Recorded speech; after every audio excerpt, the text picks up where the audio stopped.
Den allervigtigste mærkesag for mig og for Radikale Venstre i den her valgkamp, det er, at børns baggrund ikke skal afgøre deres fremtid.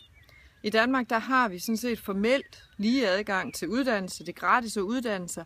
Vi har også formelt lige adgang til sundhed, det er gratis at komme til lægen og på hospitalet. Men alligevel ser vi altså, at der er en stor ulighed for nogle grupper i Danmark, og der vil vi gå ind og sikre, at børn, der er opvokset i hjem med misbrug, måske hjem, som i mange år ikke har været i tilknytning til arbejdsmarkedet, vi ved, at de børn, de har meget, meget svært ved at finde fodfæste i deres liv, i at finde et job, i at holde sig ude af misbrug og kriminalitet. Det kan vi ikke være bekendt som samfund. Vi bliver nødt til at hjælpe de børn. De er sårbare, og det er vores ansvar at gøre noget for dem. Det vil Radikale Venstre kæmpe for. God valg.